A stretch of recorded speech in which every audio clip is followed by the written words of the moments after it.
यही भारत के संविधान की ताकत है कि एक श्रमिक की कन्या की शादी में प्रदेश सरकार स्वयं उपस्थित होकर के कन्यादान का आयोजन कर रही है।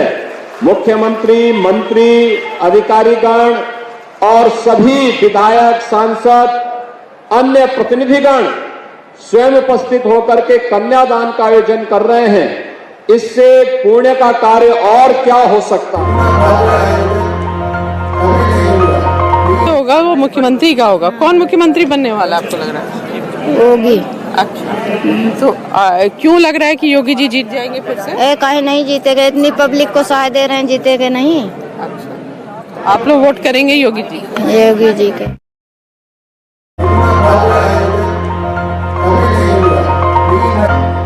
योगी का नया प्रयोग है। अयोध्या में निकाह हो रहा है। दो गवाहों की मौजूदगी में, जिसके पहले गवाह मोहम्मद आलिम मोहम्मद असलम, दूसरे गवाह नूर आलम इब्न हकीमुद्दीन। महर की रकम है 5,786 रुपए, सिक्के राजुलवा के अलावा नानो नफका के। आपके निकाह में दिया, क्या आपने कबूल किया? काजी बुलाए गए हैं। 126 मुस्लिम जोड़े आए हैं। निकाह पढ़ा जा रहा है। कबिल तुहा, मैंने कबूल किया। मैं हाफिज मोहम्मद इसहाक, आपका निकाह मोहसिना बिनते अमीन। दो गवाहों की मौजूदगी में, जिसके पहले गवाह मोहम्मद आलम इब्न मोहम्मद असलम, दूसरे गवाह नूर आलम इब्न हकीमुद्दीन। महर की रकम है 5,786 रुपए, सिक्के राजुल वक्त अलावा नानो नफका के। इन दो गवाहों की मौजूदगी में और तमाम लोगों की मौजूदगी में आपके निकाह में दिया, क्या आपने कबूल किया? अयोध्या में ऐसी तस्वीरें आपने पहली बार देखी होंगी। ये मुबीन साहब की बेटी शहनाज बानो, महर है 5,786 रुपया, सिक्के राजुल वक्त अलावा नानो नफ्ता के। दोबारे निकाह में दिया जाता है। गवाह में है करीम खान, दूसरे गवाह सलमान खान। और अलावा नानो नफ्का माने खाना भी देना है, कपड़ा भी देना है, खर्चा भी देना है। और तस्दीक की मैंने सच्चे दिल से आपने कबूल किया।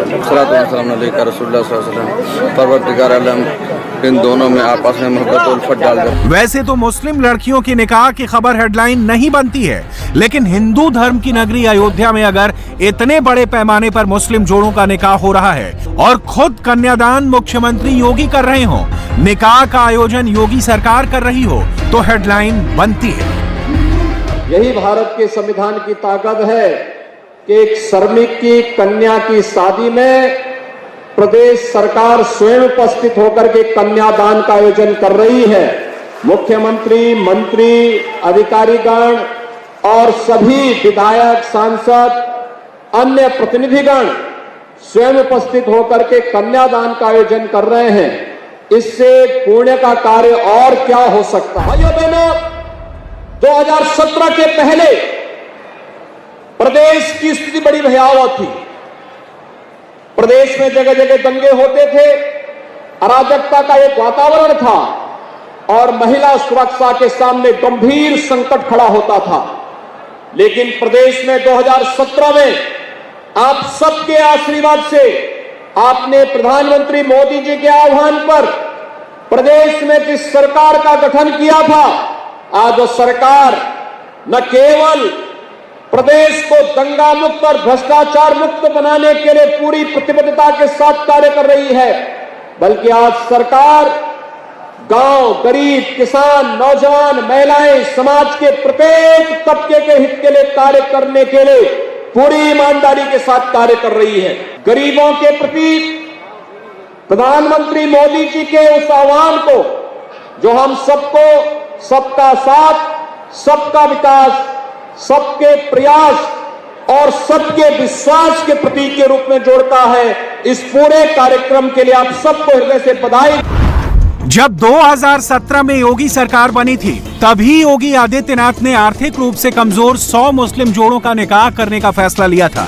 पिछले 4.5 साल से निकाह का लगातार आयोजन हो रहा है। अयोध्या से पहले भी योगी सरकार प्रयागराज, लखनऊ, बरेली, मिर्जापुर, सोनभद्र, कानपुर, आगरा, बरेली, मुरादाबाद में 1 लाख सामूहिक विवाह करा चुकी है, जिसमें करीब 5,000 मुस्लिम जोड़ों का भी निकाह कराया गया है।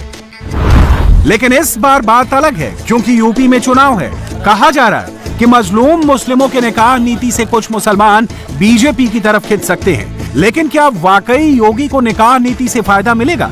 ये सवाल हमने उन जोड़ों से पूछा जो श्रमिकों के बेटे बेटियां थे, जो सामूहिक विवाह कार्यक्रम में पहुंचे थे।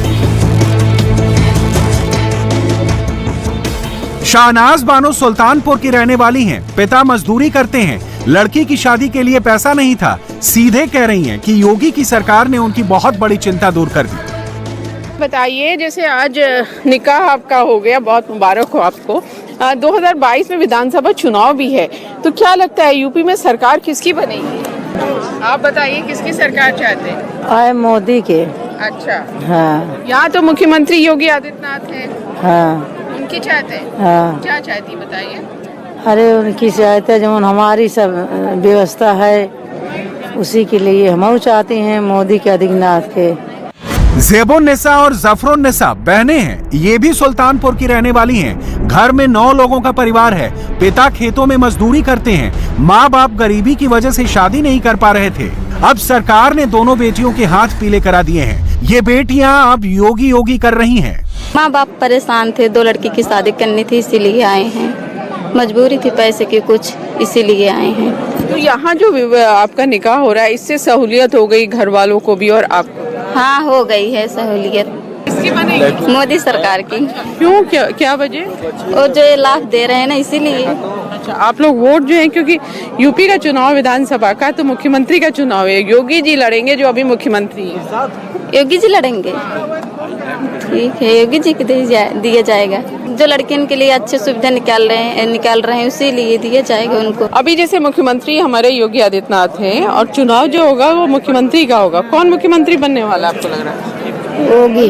अच्छा, तो क्यों लग रहा है कि योगी जी जीत जाएंगे फिर से? कहीं नहीं जीतेगा, इतनी पब्लिक को सहाय दे रहे हैं, जीतेगा नहीं। अच्छा, आप लोग वोट करेंगे योगी जी? योगी जी को। सुल्तानपुर की इन 2 बहनों को सुनिए। खुशबूर बानो और रूबी नाम है इनका। पिता मजदूरी करके किसी तरह घर वालों का पेट चलाते थे, लेकिन दोनों के हाथ पीले करने के पैसे नहीं थे। आज ये भी योगी योगी कर रही हैं। ये अब दुल्हन नाज है, शादी हो रही है इस बार, लेकिन सरकार यहाँ यूपी में किसकी बन रही है? योगी मोदी बनेंगे। अच्छा, वजह क्या है? गरीबों के साथ गरीबों की शादी कराते हैं, गरीबों की शादी कराते हैं, इसलिए मदद करते हैं। क्या लगता है आपकी सरकार किसकी बनेगी? उन्हीं की बनेगी, मोदी योगी की बनेगी सरकार। वजह यही है, सबके लिए अच्छा काम किए हैं, गरीबों को मदद करते हैं, घर दुआर देते हैं, हर एक चीज की मदद होती है, इसीलिए उनकी बनेगी। अब अगर श्रमिकों की ये बेटियां योगी सरकार की तारीफ कर रही हैं, तो उसके पीछे वजह भी है। 2017 से समाज कल्याण मंत्रालय श्रमिकों और गरीबों के बेटे बेटियों की शादियां करा रहा है। इसमें हिंदू मुसलमान हर धर्म के लोग शामिल हैं। अयोध्या के सामूहिक विवाह की बात करें तो इस सामूहिक विवाह का पूरा खर्चा योगी सरकार ने उठाया। बारातियों और घरातियों को खाना खिलाया गया। साथ में लड़की के घर वालों को 75 हजार रुपए दिए गए।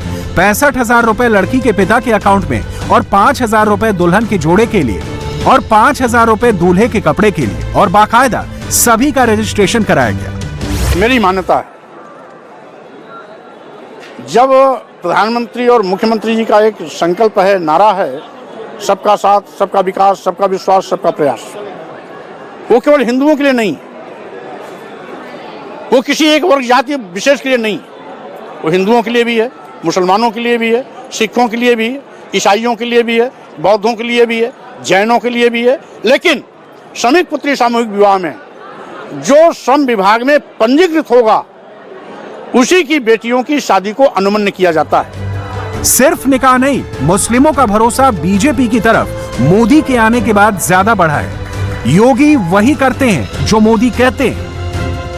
2019 के लोकसभा चुनाव में बड़ी तादाद में मुस्लिम महिलाओं ने बीजेपी को वोट दिया था और बीजेपी यूपी में कई ऐसी विधानसभा सीट जीत गई थी जहां 50% से ज्यादा मुस्लिम वोट था। मुस्लिम महिलाएं 3 तलाक के कानून से खुश थीं, तो 2017 के विधानसभा चुनाव में उज्ज्वला योजना ने मुस्लिम महिलाओं का वोट बीजेपी को दिलाया था।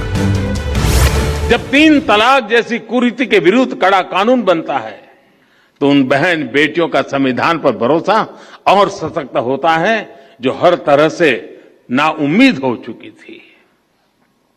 महानुभाव, सबका साथ, सबका विकास, सबका विश्वास, सबका प्रयास, ये संविधान की भावना का सबसे सशक्त प्रकटीकरण है। संविधान के लिए समर्पित सरकार विकास में भेद नहीं करती और ये हमने करके दिखाया है। अब अगर गरीब मुस्लिम परिवार के लिए मोदी और योगी सरकार कुछ कर रही है और इसलिए ये परिवार योगी मोदी कर रहा है, तो यकीनन बीजेपी की राजनीति का ये सफल प्रयोग है।